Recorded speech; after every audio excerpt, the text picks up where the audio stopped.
Hello, j'espère que tu vas bien. On va voir dans cette vidéo ma checklist SEO pour obtenir beaucoup plus de trafic, 100% organique, donc sans avoir besoin de dépenser de l'argent en publicité. C'est d'ailleurs grâce à cette checklist que j'ai réussi à avoir ce type de résultat, ou encore ça, sur les sites de mes clients. Si t'as jamais vu mes vidéos, moi c'est Quentin, alias QSEO sur les réseaux, TikTok, Instagram, YouTube, bref, je suis un petit peu partout sur le web, et mon objectif, c'est te donner un maximum de valeur gratuite, d'idées, et te partager mes connaissances pour que toi aussi tu réussisses à développer ton business en ligne, et ton site internet au global. En plus, j'ai parsemé cette vidéo de plein de petits tips et de conseils que je réserve normalement à mes clients, donc reste bien jusqu'au bout pour en rater aucun. On perd pas plus de temps, on passe directement au concret.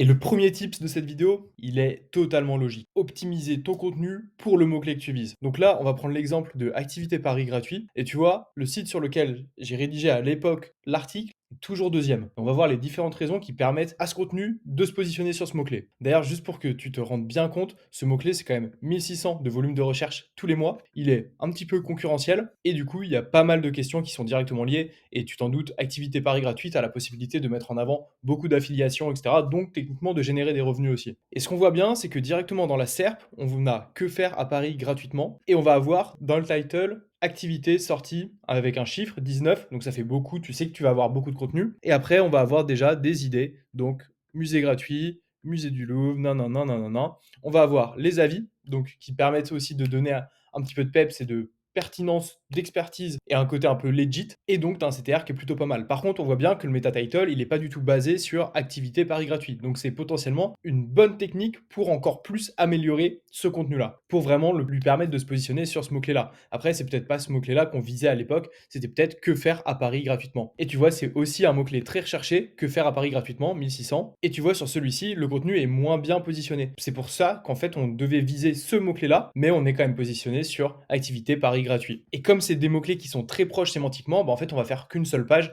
pour chacun des mots-clés. Mais on vise les deux requêtes. Donc il faut bien faire attention à ça et avoir ça en tête toujours. D'ailleurs, si tu l'as pas bien en tête, tu peux aller voir ma playlist de formation SEO totalement gratuite sur ma chaîne qui va te permettre d'améliorer la façon dont tu rédiges ton contenu, dont tu crées ton contenu sur le web pour justement te positionner. À partir de là, il va toujours falloir optimiser ton contenu par rapport à ton mot-clé. Donc là, on le retrouve bien dans le title. Là, on retrouve bien mon nom d'auteur. D'ailleurs, pour améliorer encore plus ça, tu devrais avoir une fiche auteur. Et ensuite, on va avoir donc Paris, musée gratuit, musée et monument à Paris, entrée gratuite. Bref, on va venir apporter beaucoup de sémantique et surtout, on va venir récupérer le mot-clé et le placer dans le haut du contenu. C'est super important de l'avoir dans le haut du contenu parce que c'est vraiment ça que Google va aller découvrir dans un premier temps. Ça va permettre de contextualiser pour lui la page. Donc, il faut absolument que tu aies la sémantique qui permette de comprendre qu'on va parler d'activité à Paris et d'activités gratuites. Donc, c'est bien ce qu'on retrouve. Balade gratuite, explorer les quartiers historiques de Paris, des quartiers, balades, scènes, monuments gratuits, musées gratuits, etc., etc. Ça, c'est vraiment super important. Et pareil, on va retrouver dans les titres gratuit et Paris, plus un nom d'activité. Donc, sémantiquement, il sait de quoi on parle et Google va facilement comprendre de quoi il s'agit, quel est le contenu qu'on vise. Ça, c'était la première étape.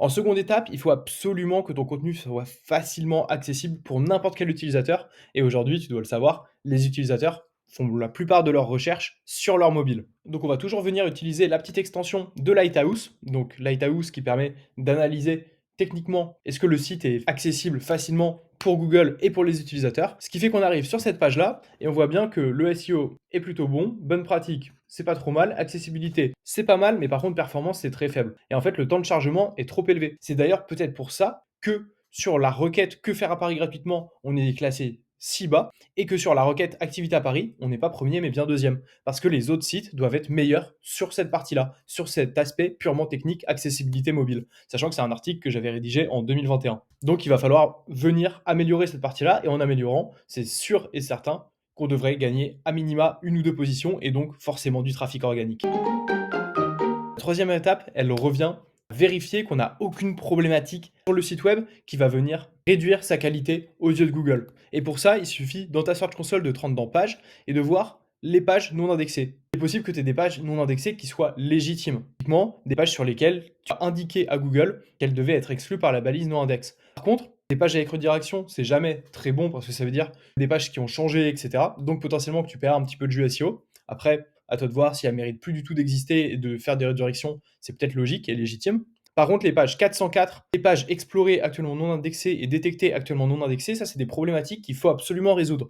Page 404, c'est pas normal qu'il y ait des pages 404 sur ton site. Ça veut dire que si Google les trouve, il y a un lien qui les emmène vers ces pages-là sur ton site, donc il faut corriger ça absolument. Et à côté de ça, les pages explorées et détectées actuellement non indexées, ça veut dire que sur ton site, Google détecte qu'il y a des problématiques liées à la qualité de ton contenu, à la valeur que tu donnes avec tes pages. Par exemple, tes pages sont très similaires, tes pages se cannibalisent entre elles, et tes pages ne méritent pas, aux yeux de Google, d'être pertinentes pour les utilisateurs, donc d'être dans le moteur de recherche. Et ça, c'est super important de régler ce type de problématique. Et pareil, en plus, je t'ai préparé une vidéo il y a un petit moment maintenant qui est sur ma chaîne YouTube et qui catégorise toutes les problématiques d'indexation des pages et qui vient t'apporter les solutions, comment faire pour solutionner ce type de problème. Je t'invite à aller la voir. On passe à la quatrième partie. Et surtout, comme toujours, si t'aimes la valeur dans tout le contenu que je te partage gratuitement, pense à t'abonner, à mettre la petite cloche et surtout à liker cette vidéo. C'est ce qui remercie mon travail et qui me permet de continuer à te donner beaucoup de valeur gratuite. Allez, on continue. La quatrième partie, elle est sur Google Analytics et tu vas voir, c'est super important. J'en parle depuis très longtemps maintenant. Les facteurs d'engagement, c'est un facteur qui a de plus en plus d'importance aux yeux de Google car il permet à Google en fait de connaître, de savoir si une page répond comme il faut aux utilisateurs à ce qu'ils recherchent. Et pour ça, il va se baser sur plusieurs statistiques, plusieurs données qu'on va pouvoir retrouver aussi dans Google Analytics. Donc là, j'ai pris la fameuse page qui est positionnée deuxième sur activité à Paris. On voit que là, sur les 28 derniers jours, elle a enregistré 1452 clics, tant d'impressions, qu'elle a un taux de clic dans la recherche naturelle de Google, donc un CTR de 3,65 et donc plus 410% par rapport à la moyenne des autres pages. Donc ça veut dire que cette page marche très bien en termes de CTR. Donc ça, c'est vraiment intéressant. Il faut faire en sorte d'aller pousser le CTR au maximum. Donc avoir un bon CTR égale avoir un bon meta title et une bonne meta description, plus les petites étoiles, comme on l'a vu juste avant. Ensuite, on va avoir la position moyenne. Donc ça, c'est des données issues de la Search Console, utilisateurs actifs, sessions et engagement. Et là, on va avoir plusieurs éléments qui sont super importants et qui correspondent aux facteurs d'engagement. On va avoir le taux d'engagement, donc le pourcentage de sessions avec engagement. Engagement, ça va être la personne scroll, la personne clique, la personne navigue de cette page vers une autre, etc.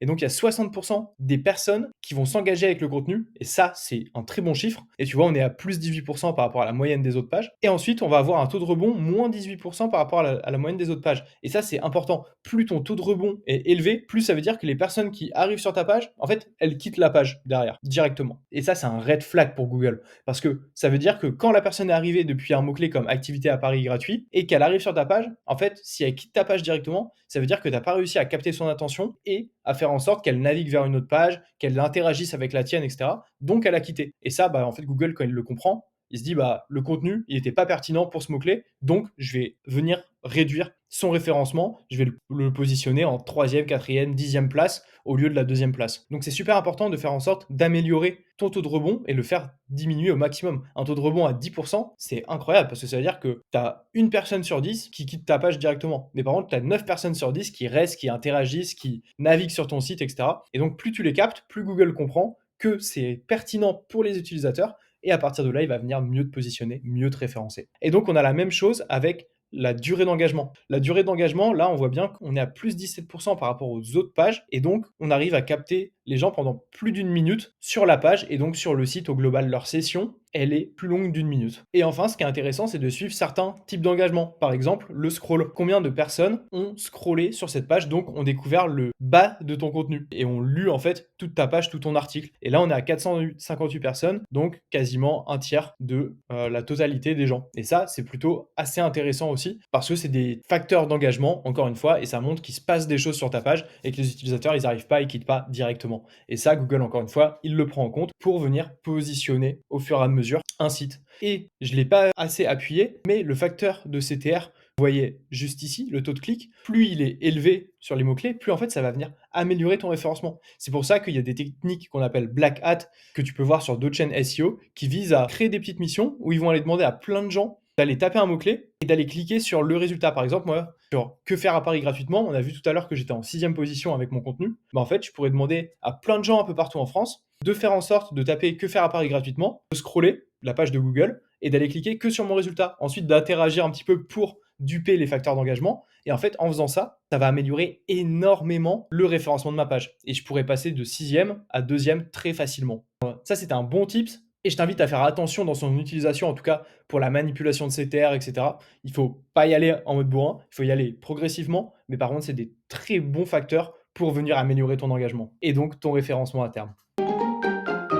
Ensuite, j'en parle tout le temps, mais c'est un outil vraiment que j'affectionne énormément, un de backlinks, pour savoir quelle est l'autorité nécessaire à ta page web pour se positionner sur le mot-clé que tu vises. Donc là, tu vois, j'ai tapé activité pari gratuit et ça va me permettre d'analyser combien de backlinks vers ma page, vers mon URL, je vais avoir besoin pour être dans le top 10 et pareil, quel nombre de domaines référents pour mon site dans sa globalité j'ai besoin pour arriver dans le top 10 pour cette requête, encore une fois. Et donc, ça va te donner une idée combien de backlinks il va falloir que tu ailles chercher, donc avec toutes les techniques comme le ninja linking, l'échange de liens ou l'achat de liens. Toutes ces techniques, pareil, j'en parle dans une autre de mes vidéos sur ma chaîne. Donc je t'invite à penser toute ma chaîne au final, parce que tous mes contenus sont complémentaires. Et d'ailleurs, pendant que ça charge, si tu te poses la moindre question sur l'un des sujets qu'on vient d'aborder, l'un des facteurs, ou alors que tu te dis qu'il y a un facteur qui est manquant, n'hésite pas à me le mettre en commentaire, qu'on en discute ensemble. Bien sûr, je réponds à tous les commentaires. Et tu vois, là, ça a chargé. Et donc, il faut au moins 2 liens vers ma page positionnée pour cette requête pour me positionner dans le top 10. Et il faut à minima 2178 liens sur mon domaine, donc des domaines référents vers le mien, pour me positionner dans le top 10. Et donc là, tu vois, ici, nous, on a 12 liens, donc en fait, ça compense le manque de RD qu'on a vers le domaine au global, parce que tu vois, on n'est qu'à la moitié. Et par contre, j'ai beaucoup plus de liens vers ma page, spécifiquement, que la concurrence. Et c'est pour ça aussi que j'arrive à être deuxième sur cette requête. Et pareil, le dernier facteur qui est super important, ça va être au-delà de la pure autorité qu'on peut avoir par les domaines référents, ça va être l'e-réputation. Et l'e-réputation, elle va passer par plusieurs facteurs. Le fait d'envoyer des données structurées, comme on le voyait très bien avec les avis que j'ai juste ici, le fait que les gens connaissent TikTok Trip, qu'il y ait du trafic qui arrive sur mon site. Et donc ça, pareil, Google, il le sait qu'il y a du trafic sur le site qui circule et ça va venir améliorer sa compréhension de notre expertise. Savoir que l'expertise de TikTok Trip sur le voyage, sur le transport, sur le tourisme, elle est pertinente. Et au-delà de ça, il y a un autre moyen de venir améliorer cette réputation. Et ce moyen, ça va être en utilisant 1, 2, 3 médias. 1, 2, 3 médias, c'est une marketplace qui va te permettre d'acheter des liens de référence sur des sites très cotés. Là, on va avoir Challenge, Futura Science et les Inrecuptibles. Tu vois, c'est des prix qui sont assez élevés, mais bien sûr, tu peux trouver moins cher aussi. Mais par contre, c'est des sites qui ont vraiment de l'autorité sur le web. Ce sont des vrais sites médias pour le coup. Et tu vois, il y a une énorme liste. Tu vas avoir les éco-solutions qui est un petit peu moins cher. Tu vas avoir des réductions aussi sur beaucoup de sites. Et en fait, c'est des deals que tu peux pas avoir directement avec ces médias-là, parce qu'en fait, le lien, ils te le feront même pas payer 1600, ils te le feront payer 2000 euros à toi, parce que techniquement, t'es personne. Alors que là, eux, ils te font profiter des économies d'échelle qu'ils arrivent à avoir avec les sites médias directement. Donc, si tu veux un petit peu d'autorité, et en plus, tu peux le mettre en avant sur ton site, on parle de nous, hop, avec un petit article sur Europe 1, un petit article sur le carnet du Parisien. Pour mon article, ce serait très pertinent celui-ci. Et donc, ça me vient faire un lien, un backlink thématique, et en plus, ça vient t'apporter de la réputation, de l'e-réputation et une sorte d'autorité sur le web parce qu'un gros site média parle de toi et toi, tu peux réutiliser ça pour le montrer aussi à tes utilisateurs. C'était la dernière petite astuce de ma checklist et avec tous ces éléments-là, tu as déjà une très bonne vision du contenu qu'il faut absolument que tu crées et comment faire en sorte d'aller améliorer ton contenu existant pour aller choper beaucoup plus de trafic organique. Et si tu veux approfondir, ce que je te conseille, c'est d'approfondir en utilisant le trafic provenant de réseaux sociaux. Et pour ça, tu peux utiliser tout le contenu que tu as créé avec une automatisation pour le publier sur les réseaux sociaux et faire une boucle virale, un petit cercle vertueux. Si tu veux découvrir comment je fais, je te mets la vidéo juste en bas là, il te reste juste à cliquer. Nous on se retrouve la semaine prochaine, allez, ciao!